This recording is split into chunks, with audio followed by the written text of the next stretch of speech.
కథలు ఉన్నప్పుడు మీరు వీడియోస్ తరచుగా చేస్తారు కదా, విన్ను అని పదే పదే ఎందుకు తీయాల్సి వస్తుంది? అది కామెడీ. ఏమి విన్ను ఎవరు లేరు. కామెడీ కామెడీ విన్ను లేరులే. విన్ను ఎవరు లేరు కదా, ఎంత కామెడీ వదిలేసేయండి. విన్ను అంటారు, సాయి నంబర్ లీక్ ఏదో అప్పుడు మాకు తెలియకపోతున్నారు. అప్పుడు కామెడీ వీడియోస్ అవన్నీ లేరా? లేరు. ఇప్పుడు ఏం చేస్తారు మీ వారు? ఏం చేస్తుంది ఇప్పుడు? మ్యారేజ్ ఎందుకంటే డివర్స్, ఇద్దరు బాబులు అంతే.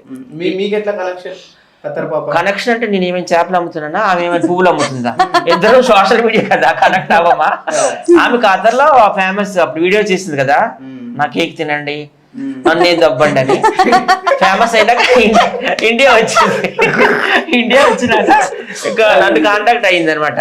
మీ టీంలో నన్ను కూడా పెట్టుకోండి అని. ఎందుకు పెట్టుకోమ్మా, నువ్వు ఆల్రెడీ స్టార్, సూపర్ స్టార్ అని చెప్పి మాతో పాటు ఇంకా మా టీమ్ లో పడేసినాక తినిపిస్తా అన్నమాట. నేను చెప్పాను, మరి నీకు పిల్లలు ఇద్దరు కొడుకులు ఉన్నారు లవకుశుల్లాగా, ఇంత ముందులా చేస్తే మాత్రం కొడతామని చెప్పాము. అప్పటి నుంచి మా అండర్లో ఉంటది. మా అన్నయ్య వాళ్ళ దగ్గరే ఉంటా, మంచిగా చూసుకుంటారు. షూటింగ్స్ అని అన్ని మంచిగా చేసుకుంటున్నా. లైఫ్ పర్లేదు. లైఫ్ మంచిగా, దేవుడి దయ వల్ల లైఫ్ బానే ఉంది.